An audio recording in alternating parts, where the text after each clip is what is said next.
Welcome to the Directors Podcast. With us today we have Eric Weiner, who's the director at Yale Cancer Center, and Stephen Artandi, who is the director of Stanford Cancer Center. So welcome to the Directors, where the first question is always the same. In October 2025, what's keeping you up as directors of NCI-designated comprehensive cancer centers? Who do you want to go first? Well, I would say let's go in alphabetical order. Sure. Well, Paul, thanks for having us here. I think there are many things that keep us up at night. I'm sure we'll touch on many of those. But if really you think about and take stock of where we are in the history of cancer research and cancer therapy, it's just so striking that, our patients have been in a privileged position to have benefited from stable and really strategic investment in the cancer enterprise for so many decades. And that's led to incredible breakthroughs and new treatments that have driven down cancer mortality over the past several decades. And in part, what that's done is to create a stable ecosystem to attract the best and the brightest from the United States, but also from abroad, and then to support those people, those physicians and scientists, to make their fundamental discoveries over the years. And that's what's led to this just unbelievably spectacular advances in cancer treatment that we see now every day in the clinic. And I think what keeps me up at night is that the uncertainty in the current system is giving some people pause, especially younger people, whether they're Americans or whether they trained abroad, as to whether the United States is the right place to come to spend their careers trying to tackle really what is one of the fundamental challenges of our time. And, so I am up at night worrying about, the future of American leadership in cancer science and in science more broadly. So I not surprisingly agree with everything that Steve said. Let me just take this perhaps a step further. So we have made incredible progress during the course of the last, I would say, essentially 20 years when we think about clinical progress. But in the U.S. alone, there are still almost 2 million diagnoses of cancer every year. There's still over 600,000 people who lose their lives from cancer each year. And of course, those numbers are far, far higher globally. So there's a lot of work to be done. And as Steve said, I think we're all worried that some of that work may be threatened by funding cuts, by a sense that the U.S. may not be the best place to do cancer research. And this is the time where I think all of us in the field want to step hard on the research accelerator. We don't want to back off. And I think that I know that our patients don't want us to back off because the truth is that there's a lot of work to be done.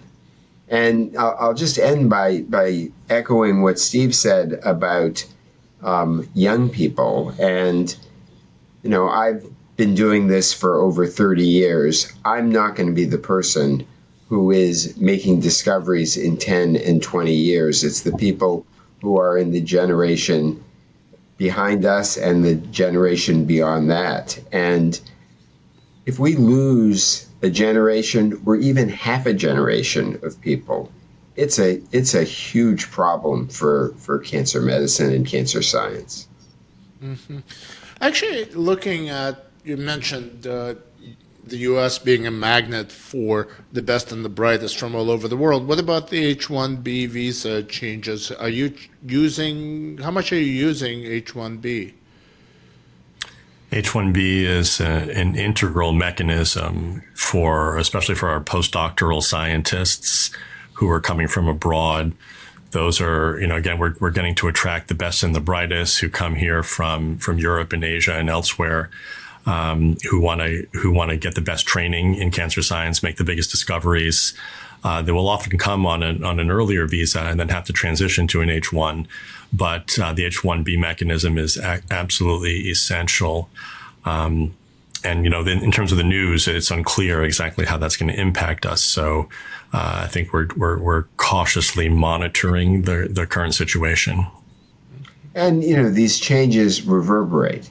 So even for someone who perhaps would be able to get a visa, or for others, the fact that there's this threat to scientists from around the world to be able to come to the U.S. is a real turnoff for a lot of people. So, this is something that I think we're all worried about. I will tell you that at Yale, we received a late night email from our dean talking about this because, her feeling was that we all needed to know as soon as possible.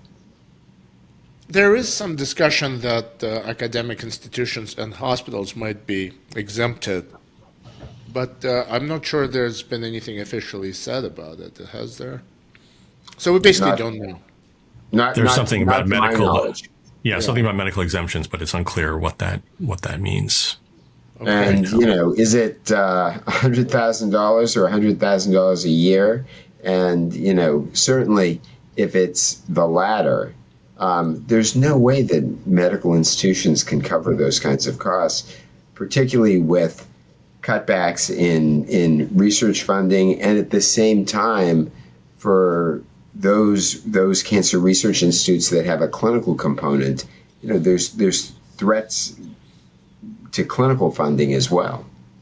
So basically, I think that destroys the big labs that do depend on postdocs from really all over the world. It's I would say big labs and small labs, both, labs. Paul, for sure, both. Sure, both, and then clinically as well, because you do need docs from what how much do you depend on foreign on H-1B for clinical care? To some extent. I mean, there are a limited number of people at our institution who are on such visas, but around the country there are more, and we do have a shortage nationally in terms of the number of clinicians who are taking care of patients with cancer. So I'm actually spending a lot of time trying to keep myself from catastrophizing. And I think I'm starting to catastrophize a little bit less since about July 31st, when the Senate appropriations happened, and then the House appropriations followed. So the 40% cut is not happening. The indirect costs thing is also probably not happening. And what do you think? What's your kind of a sense of uncertainty on this? I think there's a lot of uncertainty. I don't think we know what's happening. I do know of people who have recently had grants not funded that were at the 5% or at the 5th percentile. I think this idea that the pay line from the NCI is going to be at 4% is terrifying. And not only is it terrifying from the standpoint of the limited funding, but it's hard to imagine how people are going to be able to be enthusiastic about applying for federal grants if, on average, they have a 1 in 25 chance of being funded. But I would say, Paul, I agree with your approach to not catastrophize, because the news is coming all the time, and it's often then changing. I think, Eric and I and all of our, colleagues as cancer center directors are so grateful to the Congress, to the Senate, and to the House of Representatives for restoring funding to the NIH and the NCI. I think that one approach that I use is that we are doing critically important work for the American people. in advancing the course of cancer science and in advancing the course of cancer therapy. And, for that reason, I think that our work should continue. And it's important not to overreact. Well, I don't think that any of us should think that everything will be the worst that it can be. And I will tell you that I remain optimistic that whatever we hear, we'll get through it and it will be fine in the end. But as much as I try to remind myself of that, there are moments when it's worrisome. And there is a fair amount of effort that I spend, and I'm sure Steve does as well, and I'm sure our colleagues do across the country, trying to reassure very worried young scientists and physicians. This is the challenge that even when funding gets restored, and if the H-1B visa threat doesn't materialize, it creates an environment where especially young people become uncertain if this is direct, because everyone has options. Young, smart people have options as to what they're going to do with their lives, right? They can do something that we chose, Eric and I chose many years ago, which is to, try to advance the course of cancer patients, or do something else. And if there's too much noise, if there's too much uncertainty, I think people will, we run the risk of people making other choices, which is very concerning. Paul, one of the fascinating things at the moment is that medical school admissions continue to go up. It's very difficult to get into U.S. medical schools. And so that, I will say, is somewhat reassuring that we're not, at least so far, turning off really young people, meaning college students, from wanting to pursue careers in medicine. And presumably some of them will catch the cancer medicine bug. Mm-hmm, mm-hmm. Well, I actually catastrophized a lot, then I got tired, and now I'm not doing it very much. But speaking of not catastrophizing, Tony Letai is likely to be named the NCI director, or actually, let me just put it this way. By the time we run it, he will have been named the NCI director. What are your thoughts about him? You both know him. Yeah, I can start because I trained at the same time as Tony. We were both fellows in the Dana-Farber MGH Cancer Program, Oncology Fellowship Program, and I've known Tony for a couple of decades now, and he's a fantastic oncologist, physician scientist. He's spent his life trying to advance our understanding of how cells die in response to chemotherapeutic agents, which is a fundamental mechanism of how we kill cancer cells. And he's an exemplary nominee for this role. Yeah. So having been at Dana-Farber also, I was a junior faculty member when Tony was training. He is an extraordinary scientist. He is someone who has maintained, I believe, a small clinical footprint. He understands the scientific issues. He understands the issues from a patient perspective. And I think having a great scientist in this role is really important. Mm-hmm, mm-hmm. Ned was just saying recently, Ned Sharpless, that one of the best metrics for gauging success of an NCI director is ability to deal with Congress. How will he do on this? Is he a good salesman on that type of thing? I presume so. I think that part of what makes anyone successful in this role is having good people around them at the NCI who can advise them and coach them. And I assume he will gather those people together around him.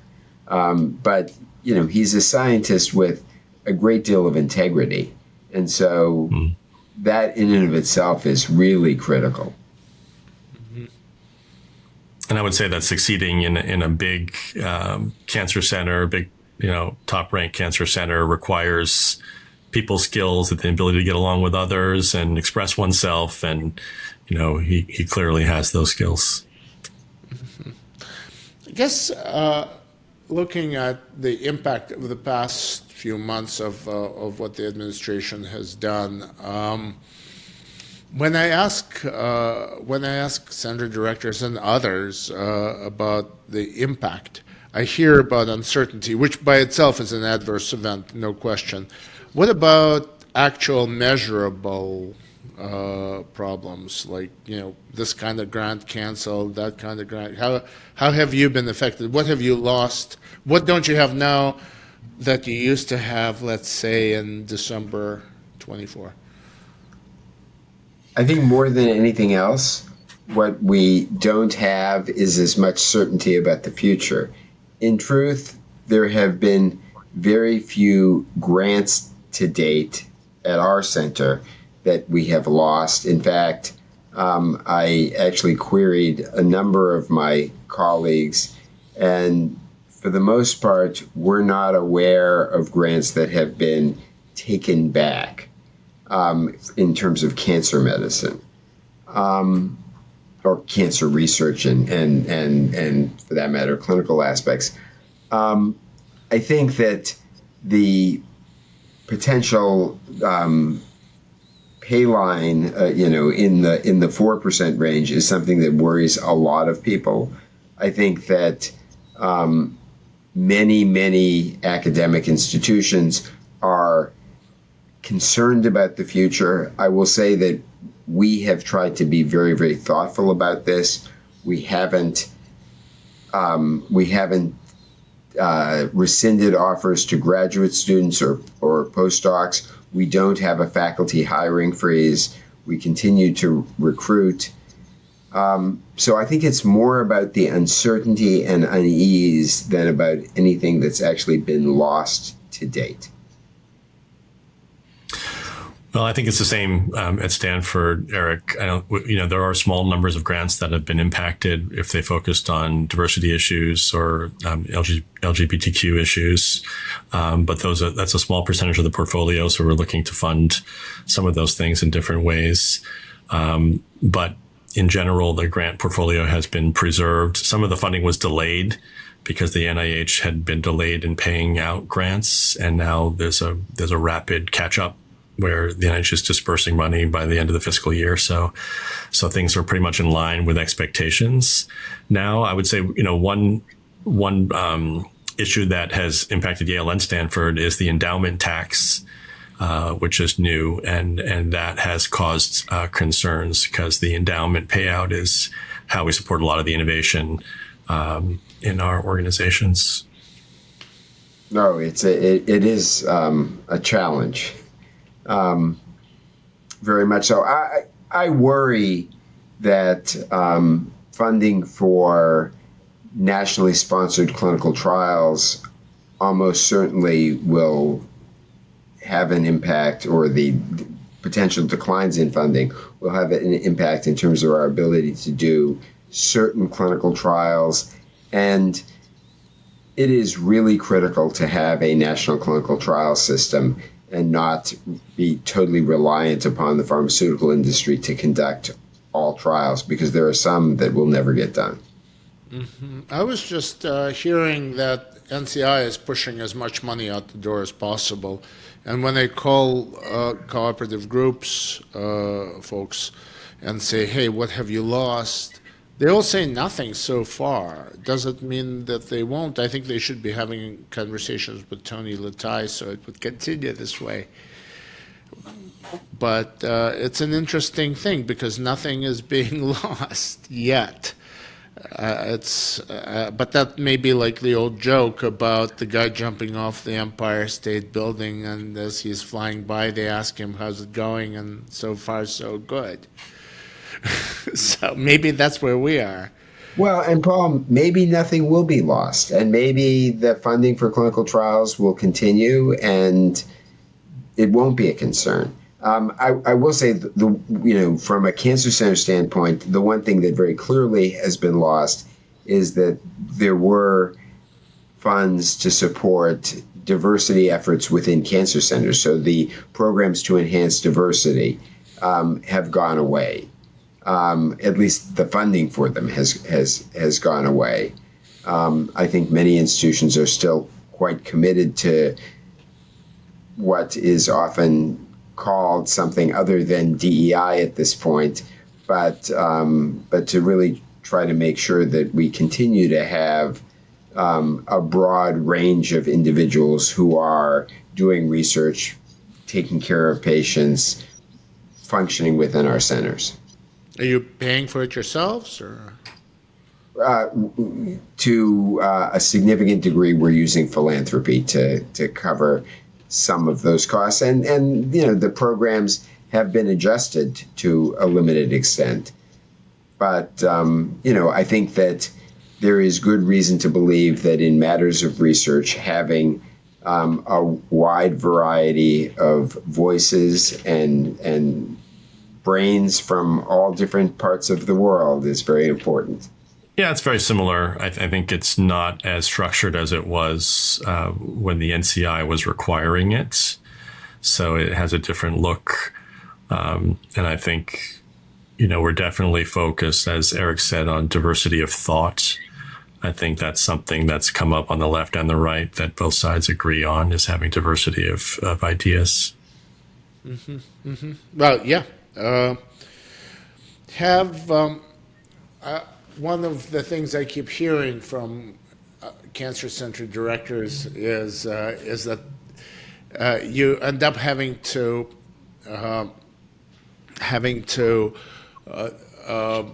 practice psychiatry without a license, talking people up and saying, "Hey, it's not over. We're all going to be here." How are you doing that? Are there any best practices that are emerging? Are you? Well, I'll start. There's a lot of messaging throughout the whole organization, right? It starts at the university level and at the School of Medicine level and the health system level, the cancer center level. And so, we participate in that. We have quarterly town halls where we try to, express support for everyone and for kind of the stability of the current system. I had my lab meeting this morning and had to talk to my lab scientists about the H-1B challenges and try to allay their concerns, even though we don't have all the data, right? So yeah, it's a lot of reassurance. Mm-hmm. I do my best to hold my own anxieties within and not make other people anxious based on every little anxiety that I hear. I'm in the next couple of months having a series of dinners at my house to invite faculty over, to give them a chance to sit and talk. And I think that what's really critical is to remind people of the great mission we have. And, that mission is about research, and it's about education, and it's about taking the best possible care of the patients we have while trying to make that care better in the future. And I think if you remind people of mission, it really helps a lot, because it's a pretty lofty mission. Yeah. Yeah. Do you have more of an open door policy than you used to? Do people just knock on the door, stick their head in and say, "Hey, Steve, hey, Eric"? Is that something you're doing? Is that helpful? Does that work? Is that something you can do? We certainly probably both have open door policies, but I wind up seeing, there's a lot of communication that goes on in our organization. So I wind up seeing people, in so many different contexts that not so many people have to come to my office to find me, because we're typically out, in the organization talking to people on a daily basis. Yeah, I would agree. My door's always been open. I was mentioning earlier that I do a radio show that becomes a podcast once a week with faculty members. And one of the reasons I love it is I get to spend one-on-one time with a whole range of different people, who I might not otherwise see. They're not necessarily the people who would typically walk into my office. And I get to do it every week. When we started the directors, if I were to be asked whether we will all be here 2 years from now, 3 years from now, 4 years from now, I would have said, heck, fine, no. I think I'm starting to be able to say, I think we will be. Are you feeling the same way? Yes, I am. I don't want to jinx it, but I'm very confident. I hadn't actually formulated that notion, Paul, so it's a little bit frightening. But I think because of what Eric said, it's because of our mission, because we're doing fundamentally important work for all Americans, that our work has to continue. So I fully anticipate that we will be here. So, even at moments when I allow myself to catastrophize, I don't think the cancer centers are going away. And I think there will be a role for a cancer center director for a long time to come. And so, there may be, we'll see, maybe there won't be tough times, and maybe funding will be exactly as it's been. But if there are tough times, I think we will get through it, and I think there'll continue to be a real need for cancer centers, and we'll all figure out in our own ways and in some similar ways how we manage it. Well, this administration has tried many things and succeeded at this. Disemboweling NIH was one of the things that Republican Congress stopped them at, which is not being really said often enough. Because that kind of should be enough to not catastrophize for the next year. Should hold us off for a bit, and then hiring Tony Latai. My God, that's huge for what? You don't hire him unless you're planning to keep science in the driver's seat. Does that am I making any sense on this? That makes sense. We've seen some challenges at CDC that are unfortunate, and hopefully the hiring of Dr. Latai means that there's a commitment to the NCI. Yeah. Is there anything that you wanted to bring up, any episodes of that anything you've encountered in the past 8 months or 9 months? That's actually one thing go ahead. I will just say that, apart from the NCI, and if we just take a step aside to CMMS, I think we're all also worried about cuts in Medicaid and what that can mean in terms of cancer care.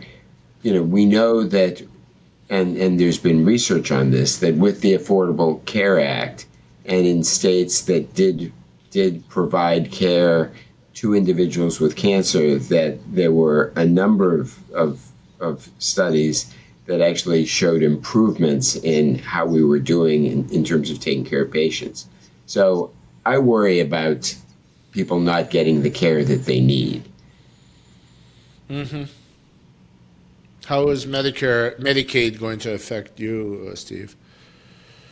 Oh, it has an impact for sure, and especially on the pediatric side, where so many more of the patients are covered by Medicaid. I don't even know if most Americans know that an incredibly high percentage of children receive their medical insurance from Medicaid, and it's different on the adult side because of Medicare. Medicare covers older people, but Medicaid covers young people and families without means. So I think it'll have an outsized impact on the pediatric operations. And on top of it, many children with cancer, while often cured of their cancer, have a lifetime of medical challenges related to cancer and cancer treatment. And so it goes on for years after the diagnosis. So this is something that really should be out there as a story of patients, being told by patients. We're not hearing patients yet very much. We tried to get that out, but we haven't really succeeded. yet. I think we'll just focus on that as much as we can now that the flooding of the zone has subsided. Yeah, and I may be mistaken, but I think the way the bill was written is that it staggers the impact and pushes it out to the future. So that will, the big impact on Medicaid will be coming. It hasn't come immediately. Mm-hmm. What about community oncology, the convergence of academic and community? Is this being affected yet? Are you seeing it? Has anything happened with this? Is community care taking away some of your patients? Are you absorbing community care? How does it actually work right now in both of your institutions? Well, I think that the insurance ecosystem is complex and also regional, right? So it can be different in different regions of the country. Here in the Bay Area, a significant percentage of cancer patients are cared for by the local comprehensive cancer centers, Stanford and UCSF.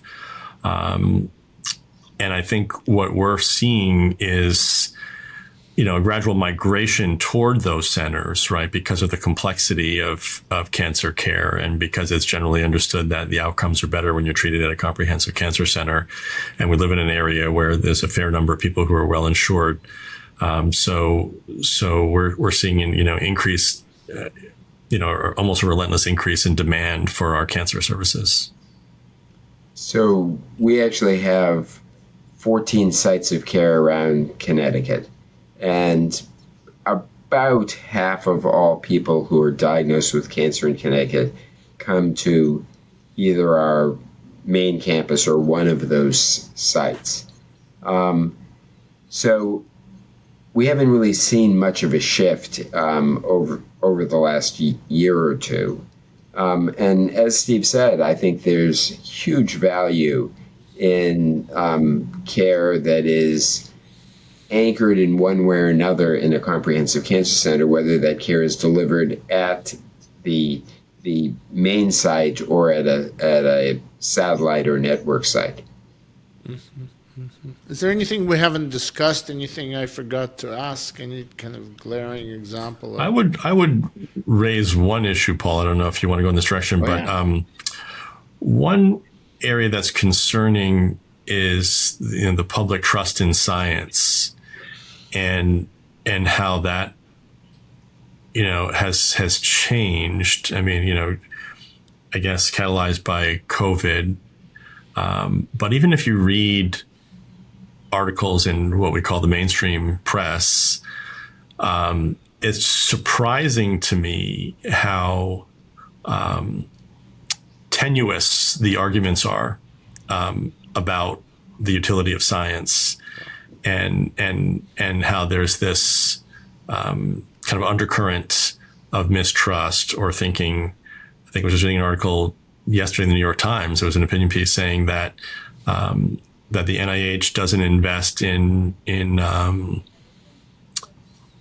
risky science and is not focused on curing diseases.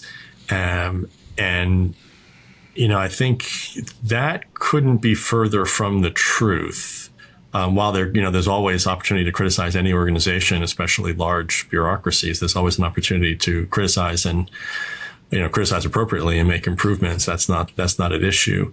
But the fundamental issue is that our standard of living is better than most places in the world because the United States has invested in science and in reason and in advancing technology and medicine. That's just inarguable. And yet we see things written that are somehow arguing the contrary point. And I find that very confusing and concerning.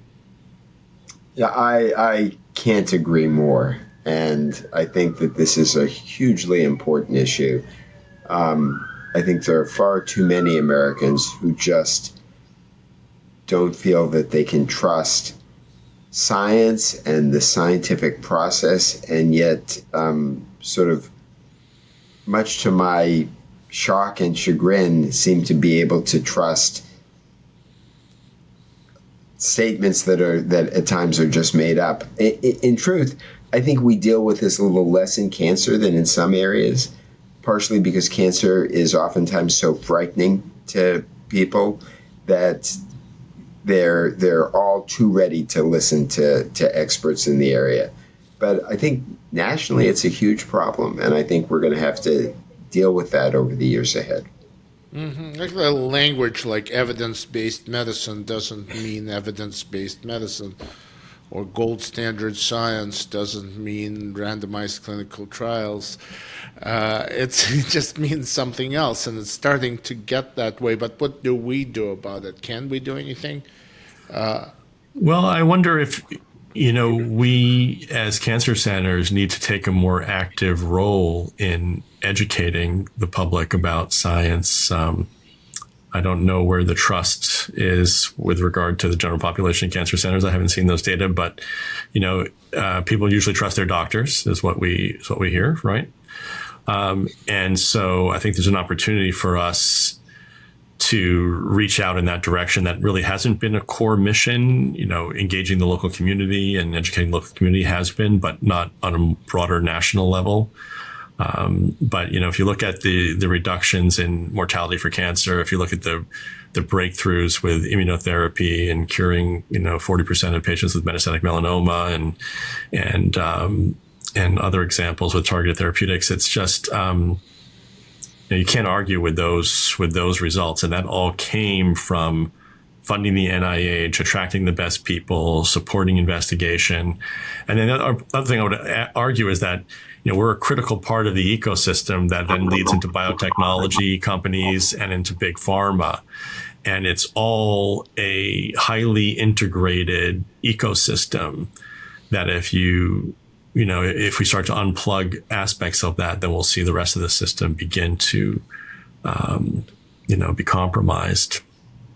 Maybe there's a way of putting together some kind of like training modules for patients that would be about evidence-based medicine and the stuff not to listen to. People have tried to do it, not always well. Well, it is interesting. People respect their own doctors in general, trust their own doctors and like their own doctors, but they have distrust for the system. And if you ask people if they like doctors in general, they may not say yes. So it's almost as if we need to get people's own doctors on this bandwagon and have them help educate people. And I actually think that some real efforts, concerted, very carefully thought through efforts to help explain the scientific process and how we develop new treatments. I think that would be really useful for people in the community to hear. You're giving me ideas about what we can do in our community outreach and engagement program.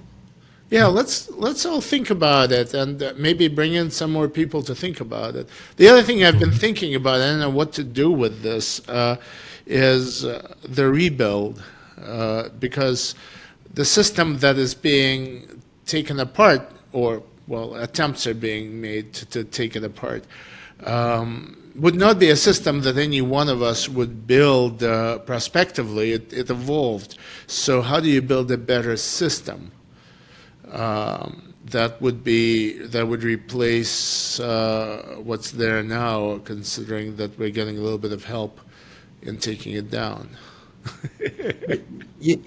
Much of the problem, though, is that so many people in the country feel alienated from academic life in general and science, and it's really I think a matter of trying to regain trust in those individuals about what we're all trying to do.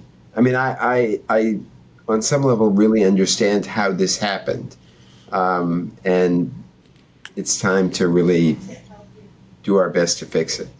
Let's all drink a beer at the AACI and talk about it in a couple of weeks. That would be fun. That would be fun. Yeah. What's my usual last question is, what's the most positive thing you can say right now on really about anything.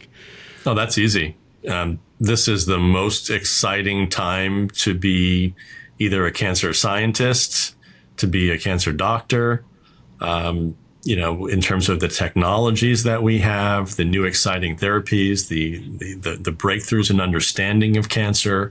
This is literally the most exciting and important time to be engaged in this area. Yeah, I think that that's totally true. I've been a breast cancer doctor for over 30 years now, and the evolution of the field is really breathtaking. There are not only fewer people suffering and dying, but treatments are far easier than they used to be.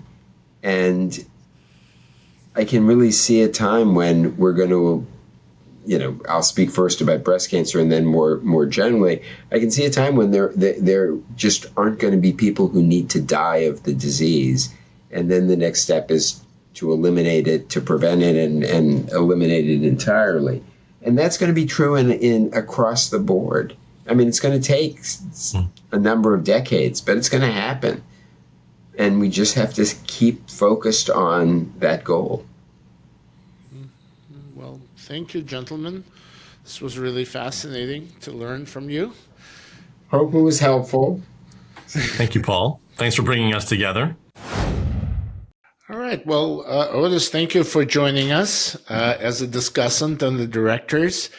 And I guess I should probably just, instead of a question, recap why we do the directors. We do the directors once a month, and we interview 2 directors of cancer centers to take a pulse of what's happening, what's keeping them up at nights. And you heard this. What is keeping cancer center directors up at nights in October 2025? I think the answer is uncertainty. This is actually a common theme throughout government right now, or throughout the United States. We don't know exactly what the future holds. Those of us who work in science and in science that needs federal funding, we're not certain exactly what the funding is going to be in the future. We're not certain what the rules are under which we need to work. I actually, I hear very frequently people say, "Make America Great Again."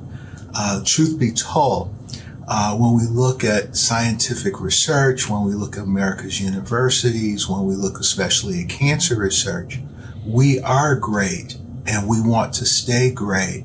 And the uncertainty is a threat to that greatness. So what you're really saying then is that uncertainty itself is the threat. It's not the number of grants cut. It's not the appropriations. It's not the spending bills. It's not the Washington shenanigans of various types, but it is actually the not knowing. That's correct. One of the things that I do is I spend a lot of time advising young people coming into the science, the people who are going to win the Nobel Prizes over the next 20, 30 years. People both in the School of Public Health arena as well as in the School of Medicine. Basic science people who are doing the molecular biology, developing the new drugs, helping us understand what cancer is. The social scientists who help us figure out both how we pay for health care and how we provide more health care. These people combined in these professions over the last 50 years are the reason why we've had a 34% decline in the cancer death rate in the United States.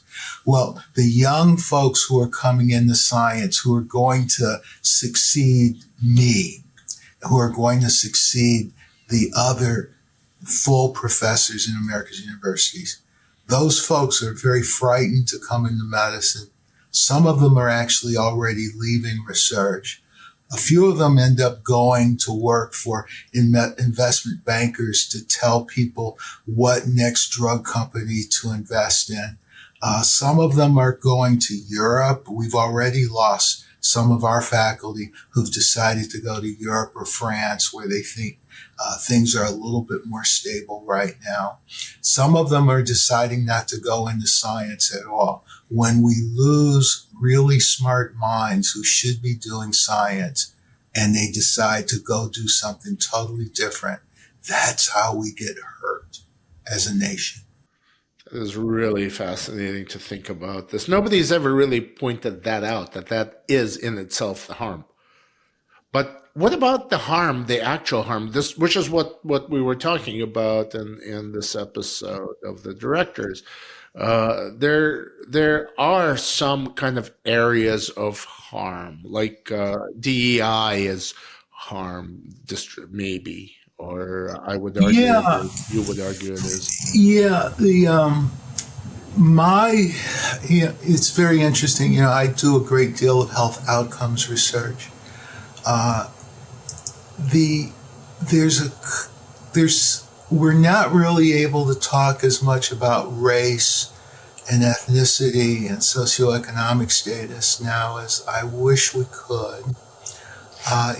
Much of my work has been my best work over the last few years, if I can be less than humble for a second, is working with Ahmadine Jamal, who's an immigrant to the United States from Ethiopia. And he has come here and he's helped us to define health disparities in the United States. He's been able to make the argument, and mathematically it's actually fairly simple to do once somebody figured out how to do it, that of the 600,000 cancer deaths that occur in a given year, 132,000 are unnecessary. Without a new drug, without a new treatment, just by giving people adequate care, 132,000 of the 600,000 deaths in cancer would go away. That's the disparity. That's quantifying the disparity. Then we went on to qualify the disparity. Of the 132,000 needless deaths that occur every year from cancer, 80,000 are in white people. Now, there's been this movement that I can't study outcomes in blacks or outcomes in Hispanics. What I actually was studying was outcomes by race. And I found out that a large number of the people who need help, the largest group of people who need help in terms of health disparities, are white Americans. I think what we need is a good, balanced approach, thinking about people more as human beings than research where certain words are not allowed. We've gone through a period of time where a number of grants, they just search certain keywords. There were 50 keywords, and if any of those words showed up, the grant was subject to being defunded. That's unfortunate. That's not the way to do science. That's not the way that we benefit mankind. Hmm. Well, it's interesting because there's this threat of getting used to it, like saying, "Oh, that's just DEI. I'm not DEI," or saying, "Oh, that's just vaccines. What do you expect?" Or you can say, "Oh, it's just mRNA." Do you see that happening now? Because Yeah, I see us getting less and less scientific. One of the problems that I've harped on my entire career, not just in the last 2 or 3 years, is that we tend to not appreciate the science enough. We tend to not be orthodox to the science. And this is, I've even written with you a book about how when we get unorthodox and we start becoming in medicine, in the practice of medicine, we call it gunslinger, becoming a gunslinger or cowboy. We end up hurting people. The way that science ought to be done and the way that medicine ought to be practiced is in a slow, deliberate, thoughtful way not by going and tearing things apart, but by going and meticulously applying the science. In order to apply the science, by the way, you have to understand the science. And I'm afraid that some of what I'm hearing is people who don't totally understand the science, people who don't totally understand what good things the science has actually gotten us. There was a paper that you did reported on in the Cancer Letter earlier this year that talked about how cancer rates were going through the roof. And that paper never mentioned the fact that we've had a 34% reduction in cancer deaths since 1991. We have prevented millions of cancer deaths through the National Cancer Program. That is Richard Nixon's program that put more money into cancer research, that put more money into figuring out how to apply the fruits of that cancer research. A 34% reduction in cancer death rate means that if you're the average American today, your risk of dying from cancer is 2/3 what it was for someone that was your age in 1990. We are well on our way toward a 50% reduction in the risk of cancer death by 2040. Actually, some of us think that we could get to a 50% reduction in cancer death by 2033 to 2035. But what is happening right now is actually putting that good thing to threat. I mean, we may not get to a 50% reduction because of the disruptions. Mm-hmm. Well, it's not happening, though, truly yet. It's a threat, right? So, I mean, my objective our objective here with the directors is to see how much of a threat materializes, because so far Congress has stopped a lot of this. But you're saying that actually the uncertainty is what's doing it. So there is an actual threat. The uncertainty, and don't get me wrong, I am the first to say we in science do need to have some introspection. We do need to think about what we're doing. We do need to be a little bit humble and get rid of the hubris that we sometimes have. We do need to think about how we can do things more efficiently. My concern is the movement that I see right now is not being done in a thoughtful, very deliberate way where we are being religious to the science and understanding what the science tells us. We need to apply the scientific method as we change how we do science. We need to appreciate all the elements of science. I've heard some people say that corporations need to do more in terms of research and development. It's not realized that what the NIH has done over the last 50 years is develop and support the development and education of a number of scientists who are out there making drugs in corporations today. The NIH and the National Cancer Institute and America's universities and corporate America, the pharmaceutical industry, all work together in a certain way. We need to think about how they get along. We do need to think about that. But many people who are tearing down the NIH right now don't understand the important niche that it fits with corporate America. If we're going to have, by the way, we've had over 400 cancer drugs approved now since Nixon signed the war on cancer. He was a Republican president in 1971 who came together with Democrats in the House and Senate who signed the National Cancer Act. Richard Nixon never referred to it as the war on cancer. Other people did. We'll use that analogy for now, but I think we even need to question whether we should call it an anti-cancer effort or a war on cancer.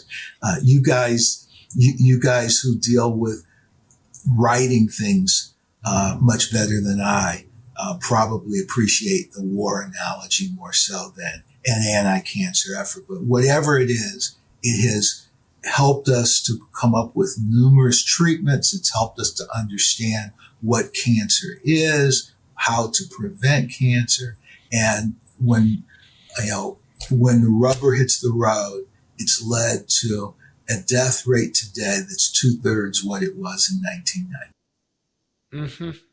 It's really interesting because most people don't quite realize it. And I'm not even sure I realized it until well into covering this field, that how unusual and how fascinating that law was, the 1971 National Cancer Act. Because here is the first example of a country declaring a war on a disease, and that's where we all are, and that's just so special. We don't understand some aspects of it to this day. For example, there were 6 elements in the National Cancer Act. One of those 6 elements put the National Cancer Institute in charge of cancer education, dissemination of information. When we have a new finding, Bernie Fisher's lumpectomy and radiation is equal to mastectomy. The modified mastectomy is equal to the Halsted mastectomy. That was communicated by the Office of Cancer Communications at the National Cancer Institute. One of the 6 things that the National Cancer Institute did was put the National Cancer Act, one of the 6 things, it put the National Cancer Institute into dissemination of information about cancer to doctors and to the public. One of the first things that happened this year was the Office for Cancer Communications was abolished. All the people who were responsible for that element of the National Cancer Act got laid off. That is crucially important for this. And by the way, let's just sort of put this a little more into perspective. The reason that was there in the National Cancer Act had to do with NASA. Because they were basically building a NASA on cancer. It's an amazing idea, and now it's gone. That part of it. That's actually harm. There's a physician in Missouri today who wants to go to the physician data query to find out how the breast cancer patient in front of him should get treated today. Unfortunately, the physician data query, or PDQ, which was maintained by the National Cancer Institute, has not been staffed for the last several months. Those people got laid off. Right. That was most of what that office did. So, yeah, that's an amazing story and an amazing piece of information. So we've got 2 elements of harm here. One is uncertainty itself as a harm, and 2, NCI's ability to communicate with the public. I mean, those are 2 big ones. So in addition to some of the ones that people are surmising, is there anything else that struck you as noteworthy in this interview with the directors, with Dr. Artandi? Well, you've got 2 extraordinary leaders at 2 extraordinary cancer centers. When I say we are great, and I just reviewed this morning, the ratings came out about world universities. Of the top 10 universities in the world, 7 of them are in the United States. Right. If you look at the top 100 universities of the world, 80% of them are in the United States. We need to be very careful in supporting those world-class institutions so we can remain great. We need to be very careful. One of the greatest exports, by the way, that we have in the United States is education. We have a number of people coming to this country from a number of countries to learn. I happen to believe that how we maintain influence worldwide is by exporting our education. The fact that we have foreign students coming to universities, I think, is a good thing, and we need to encourage that. That actually helps them to think independently and helps us to overcome a number of obstacles that we might have with foreign governments in the future. It might even avoid some wars. It may very well have avoided some wars by having this education industrial complex where we export. And by the way, these foreign students, they pay good money for that education. They don't get scholarships. They don't get free rides. Mm-hmm. What about the H-1 visas situation? We talked about it. I am very concerned that we don't appreciate what foreign students, residents in medicine, graduate students, even some young teachers from foreign lands contribute to this country. You know, people who have been on H-1 visas who have made tremendous contributions, and we're talking about major league drugs that we have today to fight some of the most important diseases out there, to include HIV, to include malaria, cardiovascular disease, COVID. There were people with H-1B visas who were involved in the development of all of those things, people who came to this country and made contributions to society very quickly. I think we need to look long and hard about how we treat those folks, number one, and how welcoming we are to bring those folks in so that we can harvest the fruits that they want to contribute to society. Mm-hmm. But that's still in the threats column. It's That's not in the actual column. harm, Yeah. but it is in the harm because of the uncertainty. Yeah, there's a number of hospitals, by the way, that their residency programs, the people who provide health care to the people in those hospitals, many of the residents come from foreign medical schools on H-1B visas. And if we are not careful, and I don't know what's going to happen there, but if we're not careful, we're going to end up with a number of hospitals that are unable to provide care, and it becomes another threat to medical care or the provision of medical care in the United States. You know, we're already concerned about Medicare and Medicaid reforms and how that's going to affect healthcare in the United States. Mm-hmm. Mm-hmm. Is there anything we forgot to focus on? Anything we forgot to mention? No, I think we can still be, I still am a little bit hopeful that we will sit down, slow down, think deeply a little bit, be cautious. In some instances, some of us need to learn a little of the history of what we have done. You know that I'm very fond of the George Santayana quote, "Those who don't appreciate history are destined to repeat it." If we just learn a little bit of our history, especially our history in medicine and science, we can foresee some of the things that we ought not touch. There's some third rails out there, if I can use the subway analogy, that we ought not touch. And you can see that if you appreciate where we have come from. And you can also get a little vision of where we actually can go.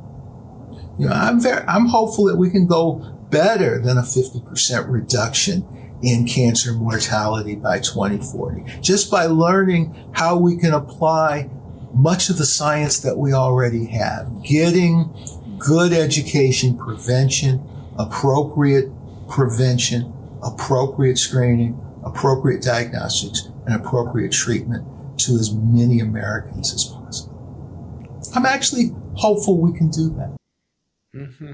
Well, thank you very much. This is a nice way of ending the conversation. Hope.